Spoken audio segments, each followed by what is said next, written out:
Ta Kim looked out the large window of the spaceship horizon. He was the only human among the 20 crew members. Everyone else came from different planets across the galaxy. Tai worked as a scientist who studied poisons and their cures. He had spent 10 years learning about the most deadly venoms on Earth and other planets. Captain Du walked up beside him. Du was tall with gray skin and 4 arms. He came from a planet called Mira. Even though he looked scary, he was fair and smart. "Are you ready for tomorrow, Ta?" asked Captain Du. His voice was deep and rumbled like thunder. Ta nodded. "Yes, Captain. I've checked all my equipment twice." "Good. The planet Nexus 9 has many new life forms we haven't seen before. Your skills will be important." Tai felt proud but also nervous.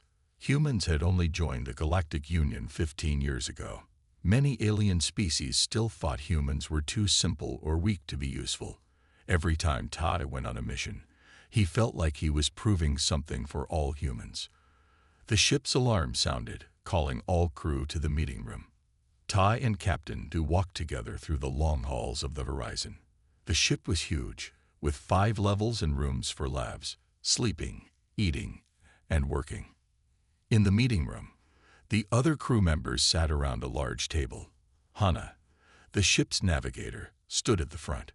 She was from the planet Corvus and had smooth blue skin and silver eyes that could see in the dark. "We will reach Nexus 9 in 10 hours, Hana said, pointing to a hologram of the planet. "Our scans show it has breathable air, lots of water, and many plants and animals." Jai, the medical officer, raised her hand. She looked almost human except for her golden eyes and the small ridges on her forehead. Her people, the Andarians, were known as the best doctors in the galaxy. "The scans also show some strange readings," she said. "There may be dangerous life forms or plants that make toxins. Everyone must be careful." Captain Du nodded. "Thank you, Jie. Now let's talk about our teams. Tai, you will go with Ji and me to collect samples. Hana will stay on the ship with the others to monitor us." After the meeting, Tai went to his room to prepare. He packed his special tools for collecting poison samples and his tablet with information about thousands of toxins. He also checked his protection suit, which would keep him safe from most dangers. As he worked, Tai thought about how he got here. Growing up in a small town in Korea, he had always been fascinated by dangerous animals. When aliens first came to Earth, Ta was in college studying venomous creatures. The aliens were interested in Earth's unique poisons, and Ta got a chance to work with them. After years of hard work, he became one of the few humans allowed to travel on alien ships. Someone knocked on his door. It was Ji. "May I come in?" she asked. "Of course," Ta said, making space for her to sit. Jai looked worried. "I wanted to talk to you about tomorrow. The scans show some very unusual things on this planet. The life forms there have evolved differently from anything we've seen before. That's why we're going, right? To study new things." Ta smiled. Ji didn't smile back. "Yes, but I'm concerned about how these new toxins might affect different species. Especially humans. Your biology is quite different from ours." "I'll be careful," Ta promised. "And I'll wear my protection suit." "Good." Jai handed him a small device. "This is a new medical scanner I programmed with your human biology. Keep it with you at all times. If anything happens, it will tell me right away." "Thank you," Ta said, taking the device. He felt touched by her concern. That night, Ta couldn't sleep. He stood by his window, watching the stars streak past as the ship moved through space. Nexus 9 was getting closer. No one had ever explored this planet before. What would they find? Would there be new poisons that could help create medicines, or dangers they couldn't imagine? Morning came quickly. After a fast breakfast, Ta put on his protection suit and met the others in the launch bay. 6 people would go down to the planet's surface. Captain Du, Ji, Tai, and 3 security officers named Moon, Rin, and Pak. They boarded a small ship called a lander. As they flew down to the planet, Tai looked out the window. Nexus 9 was beautiful, with purple oceans and green-gold land. It had 2 small moons that looked like pearls in the sky. "Landing in 2 minutes," said Moon, who was flying the lander. "Everyone check your suits and weapons." The lander touched down in a small clearing surrounded by tall plants that looked like trees, but had purple trunks and golden leaves. The air outside was safe to breathe, but everyone kept their suits on as a precaution. As they stepped outside, Tai felt the excitement build in his chest. He was one of the first people to ever walk on this planet. "Stay close," Captain Du ordered. "We'll walk in a circle around the lander, no more than 500 meters away. Collect samples, but don't touch anything with your bare hands."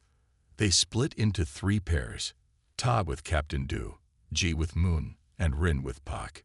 Each pair walked in a different direction, staying in contact through their suit communicators.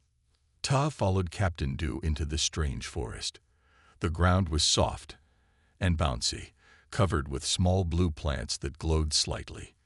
Ta carefully collected samples in special containers, recording everything on his tablet. "Look at this," Ta said, pointing to a large flower. It was as big as his head, with petals that changed color from red to orange to yellow. "I've never seen anything like it." Captain Du scanned it. "It's producing some kind of nectar. Be careful not to touch it." Tay took samples of the nectar using a long tool. As he worked, he noticed small flying creatures that looked like a mix between butterflies and hummingbirds. They drank from the flowers, their wings flashing with metallic colors. "Those might be pollinators," Ta said, recording a video of them. "Similar to Earth's butterflies." "Fascinating," Captain Du said. He sounded genuinely impressed, which made Ta feel proud. They continued exploring for 2 hours, finding many strange and beautiful life forms. Everything was going well until they heard Ji's voice over the communicator, sounding worried. "Captain, we found something unusual. A large structure that doesn't look natural. About 400 meters north of the lander." "We'll meet you there," Captain Du replied. "Don't go inside if it's a building." Tai and Captain Du hurried through the forest, following the marker on their suit displays. When they arrived, they found Ji and Moon standing in front of what looked like a temple made of black stone. Vines with small red flowers grew all over it. "This can't be natural," Moon said. "Someone built this." "But there are no intelligent species on this planet," Ta said, confused. "At least none that our scans detected." "Maybe they're gone now," Ji suggested, "or they live underground." Captain Du approached the structure carefully. "We need to report this to the ship. This changes everything." As they stood discussing what to do, Ta noticed something strange about the red flowers on the vines. They seemed to be moving slightly, even though there was no wind. He stepped closer to look, forgetting for a moment to be cautious. One of the flowers suddenly sprayed a fine mist into the air. Some of it landed on Ta's suit, near his neck where there was a small tear he hadn't noticed. "Everyone back," Ji shouted, seeing what happened. "Those plants are releasing something." But it was too late. Ta felt a burning sensation on his neck where the mist had touched his skin. The burning quickly turned into sharp pain that spread down his shoulder. "I've been hit," he gasped, falling to his knees. "Something got through my suit." Jai was at his side in an instant, scanning him with her medical device. Her face grew pale. "It's a toxin I've never seen before," she said. "It's spreading fast. We need to get him back to the ship now." The last thing Tay remembered was being lifted by Captain Du's 4 strong arms and carried quickly through the forest. Then everything went black. The adventure had just begun, and it was already going very wrong. Tai opened his eyes slowly. Bright lights hurt his vision. He was lying on a bed in the ship's medical room. His whole body felt hot and heavy, like he had a very bad fever. He tried to move but couldn't. The pain in his neck had spread all over. Jai stood next to his bed, looking at screens that showed his body's condition. Her golden eyes were full of worry. Captain Du and Hannah were also in the room, talking quietly. He's awake, Ji said when she noticed Ta's open eyes. Captain Du came to the bed. How do you feel, Ta? Tai tried to speak, but his throat was so dry. Ji helped him drink some water through a straw. Bad, Ta finally said. What happened? The plant sprayed you with a powerful toxin, Jai explained. It got into your blood through a small cut in your suit. We brought you back to the ship. But she stopped, looking uncomfortable.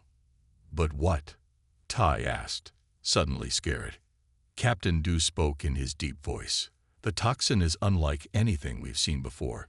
It's attacking your cells in a strange way. Ji has tried all our normal medicines, but nothing is working well. Ta looked at the screens. Even though he wasn't a doctor, he could tell his body readings were not good. His heart was beating too fast, and his blood pressure was too high. How long? Tai asked. He didn't need to say more. They all understood what he was asking. Ji touched his hand gently. If we can't find a cure soon, maybe a day. The toxin is moving slower now because of the medicines I gave you, but it's still spreading. Tai closed his eyes. He didn't want to die here, so far from Earth and his family. He thought of his parents and sister back home. He had promised to visit them after this mission. The strangest thing, Ji continued, is that the toxin seems made to attack human biology specifically. It doesn't affect any other species we tested it on. That's impossible, Ta said, opening his eyes. Humans have never been to this planet before. We don't understand it either, Captain Du said. But that's what the tests show. Hannah stepped forward. We found something else too. The building we saw isn't the only one. Our ship scanners found more structures hidden in the forest.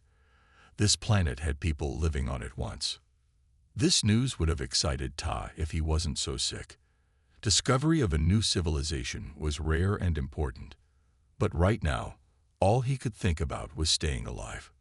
We need to focus on saving Ta, Ji said firmly. I sent the toxin structure to every medical database in the Galactic Union. Maybe someone will know something that can help. Hours passed. Todd drifted in and out of sleep. The pain got worse, and Jay gave him medicine to help. But the medicine only helped a little. When Tai woke again, he heard angry voices. Ji and Captain Du were arguing in the corner of the room. It's too dangerous, Ji was saying. We don't know enough about the planet or the people who live there. We have no choice, Captain Du replied. None of our medicines are working. The answers might be in those buildings. Tai tried to sit up. What's happening? They turned to him, surprised he was awake. Captain Du wants to send a team back to the planet to look in the buildings, Jai explained. He thinks we might find information about the toxin or a cure. It's our best chance, Captain Du said. The people who built those structures might have faced the same plants and toxins. They might have left records or medicines. Ta nodded weakly. You should go. But be more careful this time. Captain Du put one of his 4 hands on Ta's shoulder. I'll lead the team myself. We'll find something to help you. After they left, Ji checked Ta's blood again. Her face looked more worried than before. The toxin is changing, she said. It's becoming stronger, adapting to the medicines. Ta had studied toxins for years. He knew that some poisons could change and adapt. It was rare but not impossible. This made them much more dangerous and hard to cure. Let me see the structure, Ta said. Maybe I can help. Ji showed him the screens with pictures of the toxin's molecular structure. Ta studied them carefully, fighting through his pain to concentrate. Something about the structure looked familiar. This part here, Ta pointed weakly. It looks like snake venom from Earth. The way it attacks cells is similar. Really? Ji looked more closely. You're right. I didn't see that before. On Earth, we treat some snake bites by. Ta had to stop as pain shot through his body. After a moment, he continued, by using antivenoms made from animal blood. The animals naturally fight the venom. Ji's eyes widened. So we need to find an animal on Nexus 9 that's immune to this toxin. Maybe, Ta said. Or, a new idea came to him. He remembered something from his research years ago. Some venoms can be broken down by certain enzymes in the human body. What kind of enzymes? G asked, typing notes into her computer. Enzymes in human saliva can break down some toxins, Tai explained, and other fluids too. Like, he felt embarrassed. Like what? G asked. Tay's face turned red. Like human reproductive fluid. It has strong enzymes that might break down the toxin's proteins.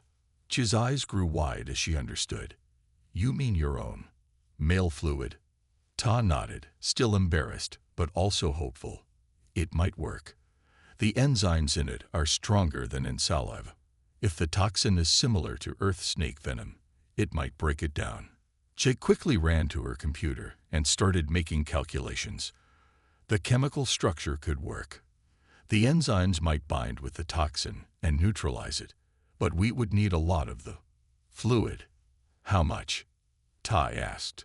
More than would be comfortable to produce, Ji said honestly, and we don't know for sure if it will work. Just then, the ship shook violently. Alarms started blaring throughout the medical bay. What's happening? Ta tried to sit up but couldn't. The door opened and Hannah rushed in. We're under attack. Something from the planet's surface is firing at the ship and the landing party. What? Who's attacking? Ji asked, helping Ta stay in bed while the ship shook again. We don't know, Hannah said. The sensors show energy weapons coming from near the structures. Captain Du and his team are trapped. They can't get back to their lander. This was terrible news. Without Captain Du and his team, the ship was missing its leader and best fighters, and Ta needed them to return safely if they found any clues about a cure. Can we talk to them? Ta asked. Yes, but the connection isn't good, Hannah replied. She turned on the communication system in the medical bay. Captain Du's voice came through, broken and with static. Found something. Old laboratory. Data about the toxin. Defenses activated when we get back as soon. Then the connection cut off. We lost them, Hannah said, hitting the controls in frustration. But they found something. Maybe information about the toxin. Ta looked at Jai. We can't wait for them. We need to try my idea now. It's risky, Ji said. We don't know if it will work. I'm dying anyway, Ta said plainly. We have nothing to lose. Jai nodded slowly. Okay, I'll prepare what we need. Hannah looked confused. What idea? What are you going to do? Tai felt his face get hot again. I'm going to use my own personal fluid to try to neutralize the toxin. Hannah's blue skin turned slightly purple, which Ta guessed was her species' way of blushing. Oh, that's creative. It's based on science, Ta said weakly. Human male reproductive fluid has enzymes that might break down the toxin's proteins. Jai came back with collection containers and privacy screens. I'll give you some space. Try to fill this container as much as possible. As Hannah left and Ji set up the privacy screens, Tay realized this might be his last chance to live. He had to succeed, not just for himself, but to show what humans could contribute to the galaxy. Sometimes, survival required unusual solutions. His life now depended on his body's most personal fluid. It was embarrassing but necessary. With pain still flowing through his body and the ship still under attack, Ta prepared to fight the toxin in the most unexpected way. Tay's hands shook as he filled the container Jai had given him. It wasn't easy. His body hurt all over, and he felt weak. The ship kept shaking from attacks, and alarms rang loudly. It was hard to focus, but he knew his life depended on this. After 20 minutes, Tai called for Jai. She came quickly behind the privacy screen. Is this enough? Tai asked, showing her the container. Jai looked at it and nodded. It will have to be. Your condition is getting worse. We need to try this now. She took the container and went to her lab area in the medical bay. Tai watched as she mixed his fluid with other chemicals and put it through machines. Her fingers moved fast, typing on screens and adjusting settings. Hannah came back into the medical bay. The shields are holding, but we can't stay here much longer. And we still can't reach Captain Dew's team. How much time do we have? G asked without looking up from her work. Maybe 2 hours before we need to leave orbit, Hannah said. The weapons firing at us are powerful. Old, but powerful. I don't understand, Ta said weakly from his bed. Who's attacking us? The planet was supposed to be empty. We think it's automatic defenses, Hannah explained, left by whoever lived here before. When Captain Dew's team entered one of the buildings, they must have triggered something. Tai thought about this. A civilization advanced enough to build automatic defenses that still worked after who knows how many years must have been very smart. Maybe they knew about the toxic plants too. Done, G announced. She held up a small vial of clear liquid. I've isolated the enzymes from your fluid and made them stronger. If this works, they should break down the toxin in your body. Jid brought the vial to Ta's bed, along with a large needle. I need to inject this directly into your bloodstream, near where you were first exposed to the toxin. Ta nodded. Do it. Jai carefully pushed the needle into Ta's neck, close to where the plant had sprayed him. The liquid burned as it went in, making Ta gasp in pain. Now we wait, Jay said, putting a hand on his shoulder. It should start working in minutes if it's going to work at all. The ship shook again, harder this time. Lights flickered and some equipment fell to the floor. That was a direct hit. Hannah shouted. One of our engines is damaged. She ran out of the room to help with the ship. Jai stayed with Tai, watching the screens that showed his body's condition. No change yet, she said after a few minutes. She looked worried. Tai closed his eyes. He felt strange, like his blood was both hot and cold at the same time. The pain was still there, but different now, more like a fight happening inside him. The ship's communication system suddenly came to life. Captain Dew's voice boomed through the medical bay. Horizon, do you read me? We found a way past the defenses. We're heading back to the lander now. Jai rushed to the communication panel. Captain, this is Jai. We read you. Tay's condition is critical. We're trying a new treatment, but I don't know if it's working. We found information in the building, Captain Dew said. The people who lived here called themselves the On. They created the toxic plants as weapons against an enemy that looked like humans. The plants were designed to attack specific DNA patterns. Tai opened his eyes, suddenly understanding. That's why the toxin affects only humans. We must look like their enemies. Exactly, Captain Dew's voice crackled. The On left records of everything, including their cures for the toxins. We're bringing back data disks. Hurry, Captain, G said. The ship is under attack, and Ta doesn't have much time. Just then, Tai felt a sudden change in his body. The burning sensation began to fade, starting from his neck and moving outward. He could move his fingers and toes more easily. Gee, he called. I think something's happening. Jai rushed back to his bed and checked the screens. Her golden eyes widened. The toxin levels are dropping. The treatment is working. Tai could hardly believe it. His own reproductive fluid, or rather the enzymes in it, were actually fighting the toxin. The idea had seemed so strange, but it was saving his life. How is that possible? Hannah asked, coming back into the room. We didn't even have the cure from the On people yet.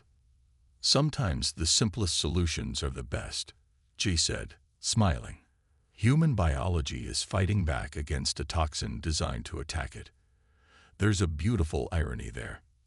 Over the next hour, Taz's condition improved steadily.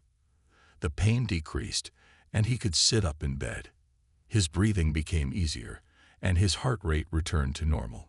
The toxin wasn't completely gone, but it was clearly losing the battle.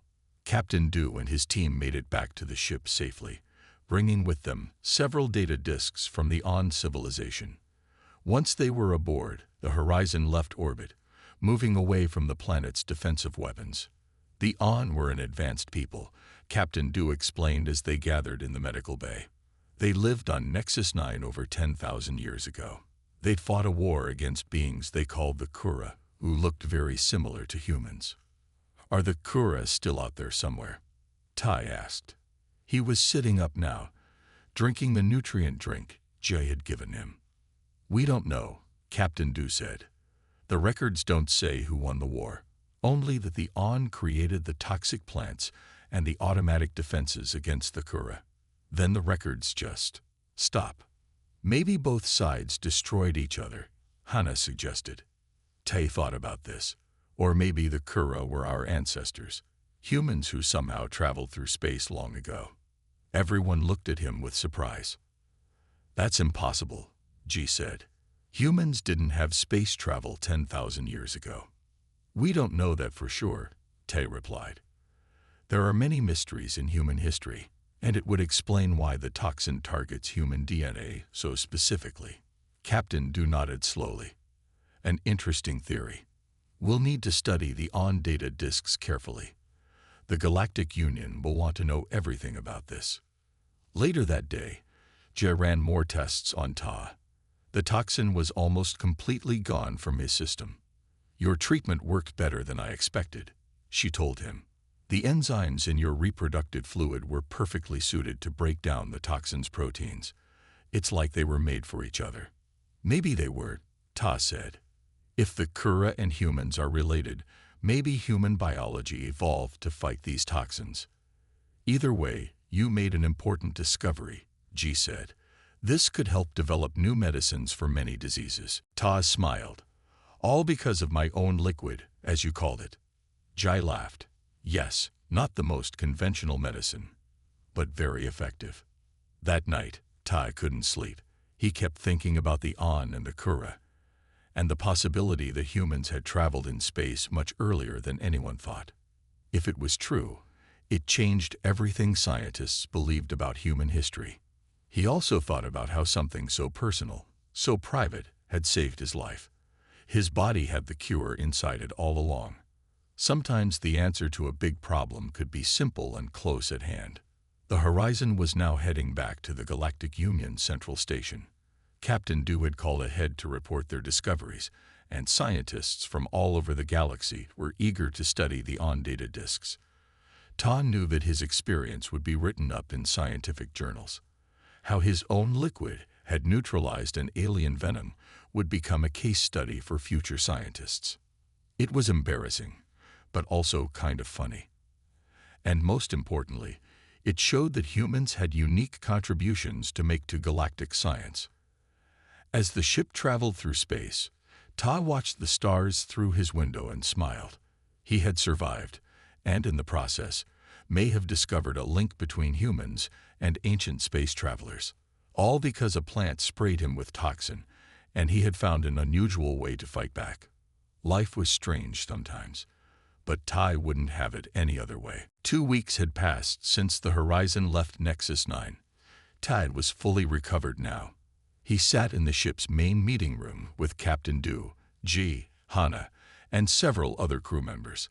They were all looking at a large screen showing information from the On data disks. The translation is complete, said Pak, the ship's language expert.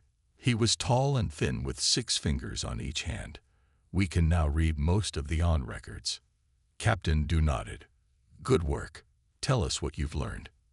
Pak touched the screen, and strange symbols appeared. The On were indeed advanced. They lived on Nexus 9 for over 5,000 years. They built cities, studied science, and explored their star system. What about the Kura? Tai asked. The people who looked like humans. The Kura came from space, Pak explained. They arrived on Nexus 9 in large ships about 11,000 years ago. At first, the On welcomed them. The two species lived together peacefully for many years. What happened to change that? Ji asked. Pak's face grew serious. The Kura started to take more land and resources. They bred quickly and soon outnumbered the On. A war began. And the On created the toxic plants as weapons, Ta said. Yes, Pack confirmed. The On were losing the war because the Kura were physically stronger. But the On were better at science. They created plants and animals with toxins that would only harm Kura DNA. Ta leaned forward. Does it say anything about how the Kura fought these biological weapons? Pack touched the screen again. Yes, it does. The Kura discovered that certain proteins in their reproductive fluids could neutralize the toxins. They created medicines from these proteins. Everyone looked at Ta. Now it made sense why his own liquid had worked against the toxin. If humans were related to the Kura, they might share similar biological defenses. What happened to the On and the Kura in the end? Hannah asked. Pack shook his head. The records don't say clearly. The last entries talk about a final battle. After that, nothing. Maybe they destroyed each other, said Moon, one of the security officers. Or maybe the Kura won and left the planet, Captain Du suggested. If they had ships, they could have gone elsewhere. Ta had been thinking about this for days. I believe the Kura came to Earth, he said. Everyone turned to look at him. Think about it, Ta continued. The timing matches some of Earth's ancient mysteries. Around 10,000 years ago, humans suddenly started building complex societies. Many ancient cultures have stories about sky people who taught humans new skills. It's an interesting theory, Ji said, but we need proof. Maybe we have it, Tay replied. He pulled out his tablet and showed them pictures. These are symbols from ancient Earth civilizations. Look how similar they are to some On symbols. Pack studied the pictures with surprise. You're right. There are clear similarities. And there's more, Ta said. The fact that my reproductive fluid worked against the toxin is strong evidence. If this toxin was made specifically to attack Kura biology, and it affects humans the same way, then humans and Kura must be very closely related. Captain Du looked thoughtful. This could be one of the most important discoveries in galactic history. If humans are descended from the Kura, it would explain why your species advanced so quickly in the last few thousand years. We should test this theory, Ji suggested. We can compare Kura DNA from the On records with human DNA. For the next few days, Ji and Ta worked together in the lab. They extracted DNA patterns from the On records and compared them to Ta's DNA. The results were clear. It's a match, Ji announced to the crew at their next meeting. Human and Kura DNA are 99.7% identical. The small differences match normal evolutionary changes over 10,000 years. The room was silent as everyone processed this information. So the Kura came to Earth, Hannah said finally. They mixed with early humans there. Not exactly, Ji clarified. The Kura didn't mix with early humans. Based on our analysis, the Kura were humans. Or rather, humans were Kura who had advanced space travel 11,000 years ago, then lost that knowledge when they settled on Earth. Tai felt a chill run down his spine. His entire understanding of human history had just changed. Humans had not evolved solely on Earth. They had been space travelers long before written history began. But why would advanced space travelers lose their technology? Moon asked. Many possible reasons, Captain Du said. Maybe their ships were destroyed in the war with the On. Maybe they chose to start fresh on a new planet. Or maybe a small group escaped and didn't have the knowledge to rebuild their technology. Tai thought about ancient myths from Earth, stories of advanced civilizations that fell, like Atlantis. Had these been memories of humanity's spacefaring past? What do we do with this information? Asked Rin, another security officer. We take it to the Galactic Union Council, Captain Du decided. This changes our understanding of human history and their place in the galaxy. 2 months later, the Horizon arrived at the Galactic Union's central station. It was a massive structure in space, home to representatives from all 127 member species. The station looked like a giant wheel with thousands of lights. The crew was met by Union officials. News of their discovery had traveled ahead of them. and everyone wanted to hear the story. In a large meeting hall, Ta stood before the Union Council. Hundreds of different beings from across the galaxy watched as he explained what they had found on Nexus 9. He told them about the toxic plant, his near-death experience, and the unusual cure he had discovered. When no other option remained, I used my own reproductive fluid to neutralize the venom, Ta said, trying not to sound embarrassed. This led us to discover that the toxin was created thousands of years ago to target beings called the Kura, who were, in fact, ancient humans. The council members murmured among themselves. Some looked surprised, others doubtful. We have proof, Ta continued. DNA analysis shows that humans and Kura are the same species. This means humans were traveling in space 11,000 years ago, long before our recorded history began. After Tai finished speaking, the council asked many questions. The meeting lasted for hours. In the end, they decided to send research teams to Nexus 9 to study the On ruins further.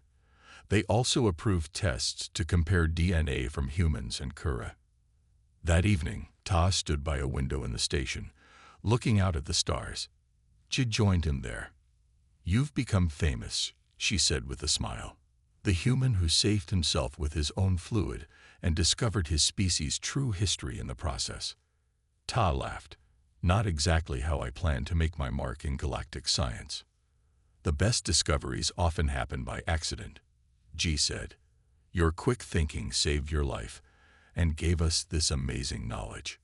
I wonder what else we'll find on Nexus 9. Ta said. "If humans were space travelers once, maybe we can learn from our past. The Union has asked me to lead the research team going back to the planet," Ji told him. "Would you like to join us?" Ta didn't hesitate. "Absolutely. But this time, I'll make sure my suit has no tears." They both laughed. Ta looked back at the stars, thinking about the Kura, his ancestors, who had traveled among those same stars thousands of years ago. Somehow they had lost their way and forgotten their history. Now, humans were back in space, rediscovering their place in the galaxy. And it had all started because of a toxic plant and a very unusual cure. Sometimes the strangest solutions led to the greatest discoveries. In the months that followed, Tai worked with scientists from many planets to study the On and Kura history. When the story of his experience spread, some people laughed at how he had saved himself, but most were impressed by his quick thinking and courage. Humans gained new respect in the Galactic Union. If they had been space travelers once, perhaps they had much more to contribute than anyone had realized. As for Tai, he never regretted his embarrassing but life-saving solution. With no other option, he had used his own liquid to neutralize the venom, and in doing so, had changed humanity's understanding of its place among the stars forever.